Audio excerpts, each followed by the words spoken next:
Hey everyone, it's Michael GoosebumpsFan. Thank you for coming to another video of things like Goosebumps. This particular thing, like Goosebumps, is a book I talked about in my last video of the book haul that I did for this week.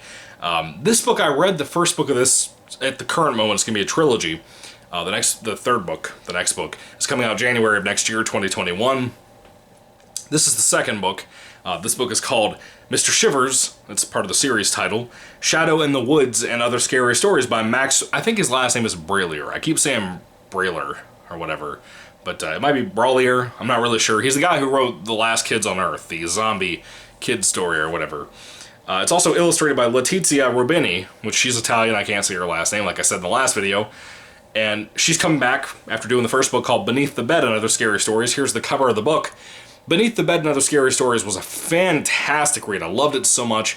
There's an old book series written by Alvin Schwartz, who wrote Scary Stories to Tell in the Dark, the whole trilogy, called In a Dark, Dark Room and Other Scary Stories.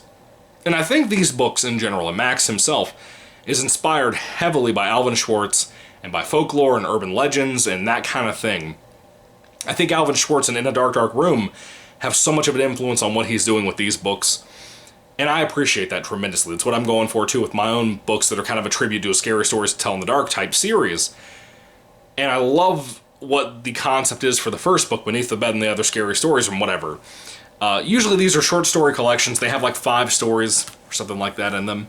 They're about 50 pages long, as you can see. Very, very, very short books. The illustrations here are fantastic by Letizia. Excuse me. I'm sorry, Letizia. If you happen to be watching this, forgive me. I'm bad with names and remembering names and how to say names, especially names that aren't, typically coming out of my mouth. Not like a Bob or a Sam or a Steve, Anyway, this book was a disappointment in a lot of ways. I know it's a kid's book. Just hear me out.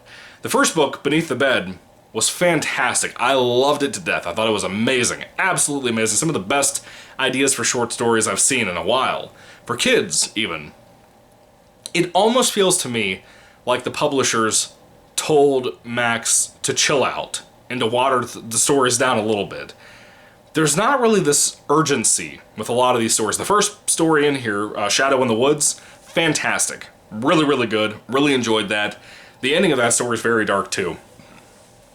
A lot of these stories in here seem like they're aimed at too young of an audience, whereas Beneath the Bed and Other Scary Stories, the first book in the series, felt like it was so much more focused on scaring kids at that same age that usually would be reading this kind of thing around Halloween. This book is good. It's fine. It's decent. It's enjoyable. I don't mean those things to sound like they're kind of insulting at all. This book is good. Shadow in the Woods and Other Scary Stories is a good, solid little short story collection for younger readers. But it is not In a Dark, Dark Room, and it is not Beneath the Bed. Both of those are way superior when it comes to the fear factor and the scariness of them. The illustrations even, I think, are better and have more to work with and do better compared to this book. And that's a shame. And again, I think every author has their one kind of, low note. And this isn't really a low note. This is fine. If somebody picked up this book, if your kids picked up this book, the audience that this is really directed at, they'll probably love this. They'll probably love it. I think they'll love Beneath the Bed more, and In a Dark, Dark Room much more probably too. But I think they'll love this. I think this is really good for that age group, the kind of age group that's kind of just now starting to get into reading and wanting scarier material to read. This is good for that. It's not bad whatsoever. I don't mean to make it out like that. It just seems like it's more kiddie and kid-friendly than the first book was. But Beneath the Bed and Other Scary Stories, I recommend that so much. It has so many of my favorite, newer, kind of random, shorter stories, like almost a flash fiction type thing for kids. I think it's fantastic. The illustrations are scary in those books. They have so many references in that first book of things like Goosebumps. Like there's a clear-cut reference to Slappy from Goosebumps, which I thought was great. But anyway, the first story in here, Shadow in the Woods. Basically, a kid who goes home from school has to walk through the dark woods at night. And I don't entirely understand how he's walking home at nighttime from school. What? You live in Alaska? Why are you walking home so late? Why's your school letting out so late? You know what I mean? It's one of those weird things. But it's an adult thing. It's an adult thing. It's a reality thing. We don't need that for books and in movies and all that. But he's walking home out in the woods to go home. And he starts hearing owls hoot his name. His name is Hugh, by the way. And It's a really creative little story. I love the illustrations here. I think they're the best in the entire book. Entirely. Perfectly. Completely. You know? And the atmosphere works with the forestry and all that, the woods, all that stuff. It works so great. And the ending, like I said, is very dark. I really enjoyed that. I thought it was good for a little kid's book, short story type thing. Probably the creepiest out of the whole book, I'd say. But good concept. I really liked it. Very well done. The next story here is called The Monster in My Room. Basically, a girl is afraid that she thinks a monster's under her bed. And her parents are trying to do things to help her not be afraid of that monster, potentially, that could be under her bed, but they don't think she's got a monster under her bed, but she swears she does. She thinks it stinks, like literally stinks, not like the situation stinks, it's like she can smell this thing.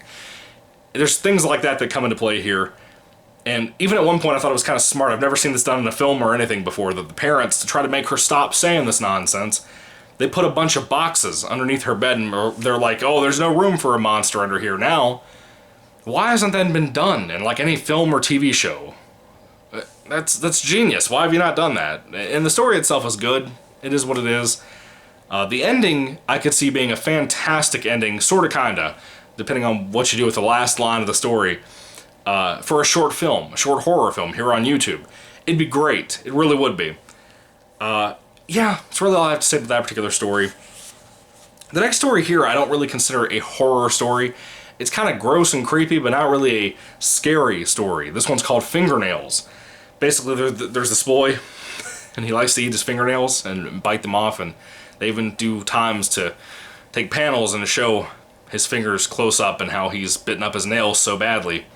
He's talking to his grandmother, happens to be hanging out with her, and she keeps telling him how gross that is, how dirty his fingernails are and everything.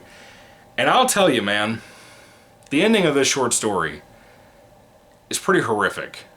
It's like, I don't know what's wrong with Max, the guy who wrote the book. I think there's something wrong with him. It was a very weird way to end a story. And with some weird, odd situations in my life I can't tell you about without spoiling the story itself, I had moments that were kind of weird like this with people I've had to train in my life for workplaces and whatnot with their own fingernails. And the way the story ends, it just hit me in this weird, personal, weird way that it shouldn't have, but it does. Just out of my imagination, my way of thinking, like, I would be completely disgusted and grossed out if I had what happened at the end of the story happen to me. I have to choose my words carefully, because the stories are so short, I don't want to ruin them for you. This is like a 5-page short story, so it just flew by. Fingernails, really good story. Very weird, very oddballish for this collection, that it's mostly something you would deal with, like inanimate objects coming to life, and you know, like the ghosts and spooky houses and woods and shadows and all that kind of stuff. It was a little odd to have the fingernail story in here, but it worked. It worked. It was one of the fine examples of why this book is just good. It's not great like Beneath the Bed or In a Dark, Dark Room, but it's good, you know? The next to last story in here is called The Writing on the Wall. Basically, a girl and her family move into a new house that she just feels uncomfortable here. She feels like the house doesn't want her there. She feels like maybe the house is haunted or something. She doesn't really know, but she feels uncomfortable and feels like she can't really get acquainted with the house and really get into this place where she feels like it's her home, you know, because it's so spooky looking, so creepy looking, and old. And she can't even get into her bedroom when she tries to go upstairs. And at one point she does, and she writes something on the wall. And the ending of the short story I could see being something that would creep out a kid, or creep out somebody who is newer to horror, as an adult, possibly. People like myself who are writing things like this kind of story for my own book, for middle grade readers.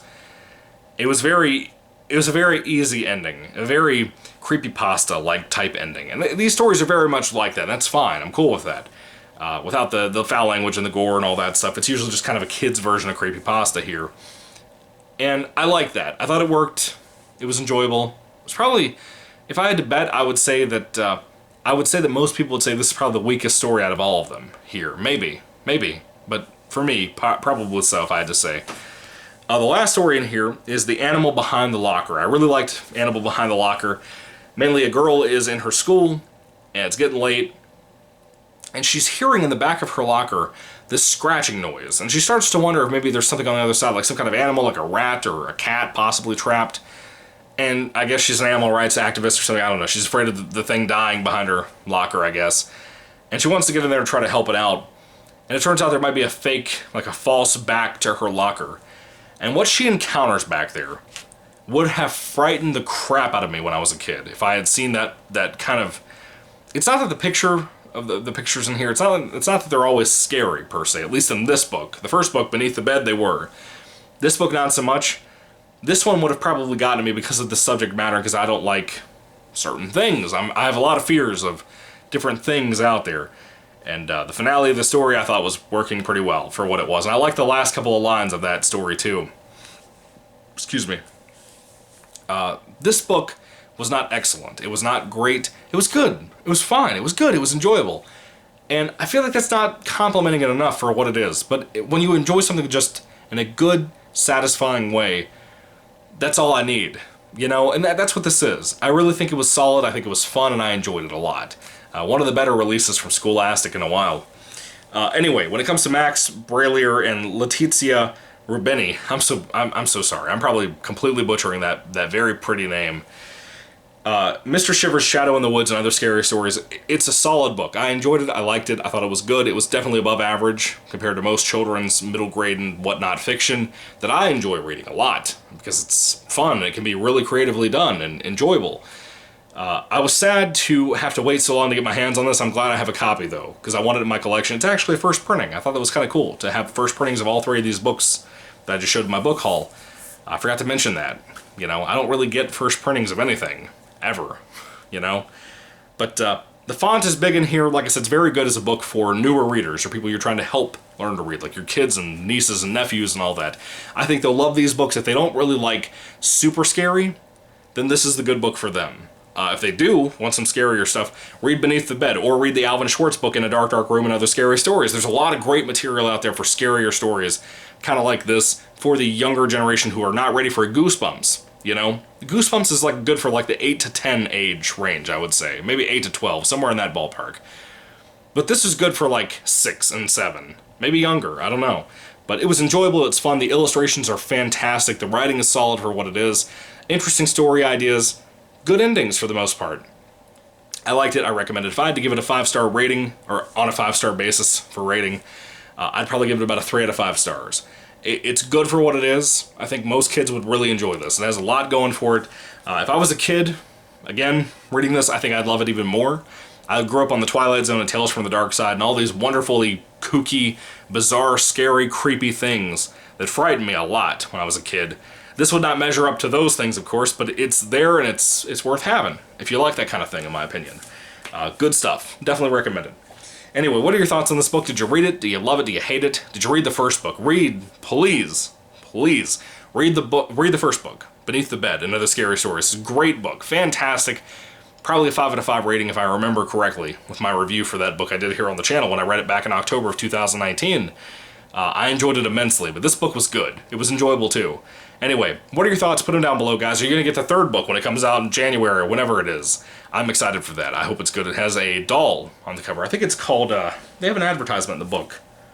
What was it? The Doll in the Hall and Other Scary Stories is the third Mr. Shivers book, and I can't wait to read it. I can't wait. I hope it's good. I hope it's better than this. I hope it's really great. Anyway, what are your thoughts on all this stuff? Put your thoughts in comments down below, guys. Thank you for watching, and what was your favorite story in here if you did read the book? I keep recommending these books to people because I loved it. I thought it was really solid. This is a good little start to the kind of thing I'm trying to do with my own writing currently for my Alvin Schwartz type stuff, the folklore-ish, urban legend type stuff that I really dig to read and I really dig and love to write. Anyway, may the Lord Jesus Christ bless you guys today, and goodbye.